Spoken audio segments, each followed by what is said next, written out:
I need Goku to hand over parental rights of Gohan to Piccolo. You can't call that man dad, father anymore. Papi, papa, whatever. You can't call him that anymore.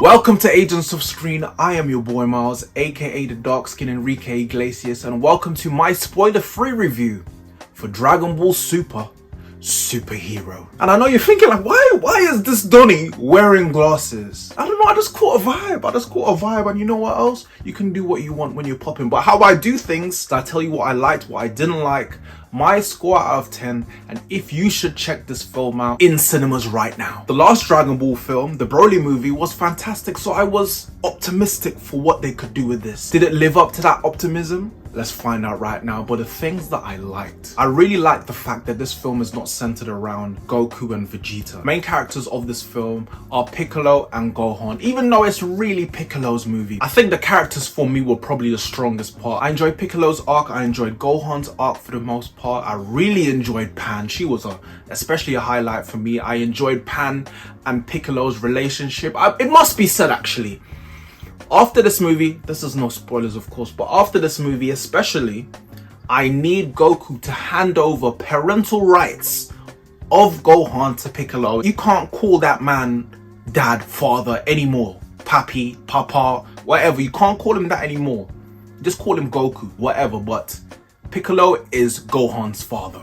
He's his daddy. And speaking of characters, there were some new ones, Gamma 1 and Gamma 2. I enjoyed them a lot. I hope to see them in the main universe somehow. And I know that animation is and was a contentious issue for a lot of people, but for me, I didn't mind it. Even though I don't really care to see it again, it wasn't a problem for me, even though it does look like PlayStation gameplay footage. But there are pros. It allows them to be more ambitious with the shots. It allows them to be more creative with like the energy blasts and give more aesthetic and quirky design. So I enjoyed that element of it. And I enjoyed the humor to an extent. There were scenes I genuinely laughed at, mostly to do with Pan. As I said before, I really enjoyed her character. And the final act, I can't even say the final act.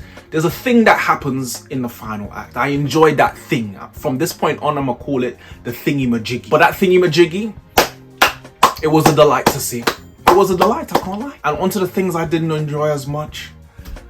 The story, it was a nothing story.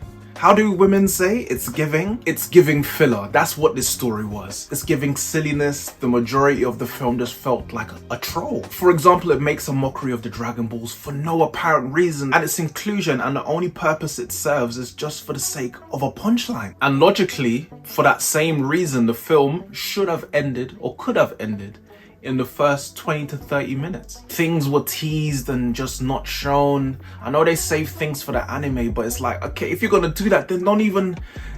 It was just done untastefully in a very unsavory fashion. You know what this film feels like? You know, I mentioned that thingy-majiggy that they do at the end. This film feels like a dessert that someone serves to you. And you're going through it and you're like, what the heck? Your first spoon is like, what the hell is that? What the hell are you being serious? Is this sort of prank? Where's Ashton Kutcher? Is it a TikTok? Where is this? And they say to you, well, you start eating, you might as well finish.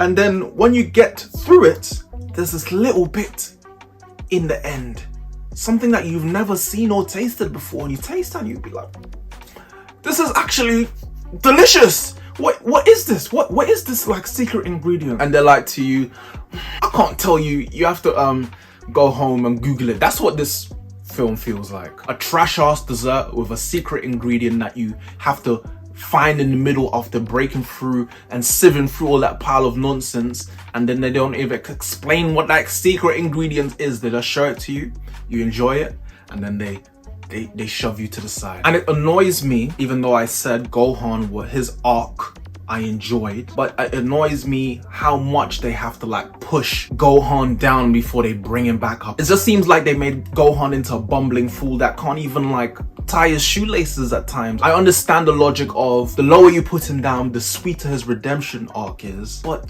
you don't have to go that far. It's just, I don't like it. And if it wasn't for that thingy-majiggy at the end, I'm not quite sure this film justifies its own existence. Now listen, I know in the Dragon Ball universe, movies are not its forte, but don't give me this, especially after the Broly movie. I give Dragon Ball Super Superhero a 4.5 out of 10. But let me know what you thought of the film if you've seen it already, or let me know if you plan to see it. I don't know, you might be discouraged by my review, but while I wouldn't recommend you go see it, I would encourage you to see it to form your own opinion, and then you can let me know what you thought of it. But if you enjoyed the review, like, share, subscribe, tell a friend. I have been your boy Miles. This has been Agents of S.C.R.E.E.N, and until the next video, it should be coming extremely soon. Peace.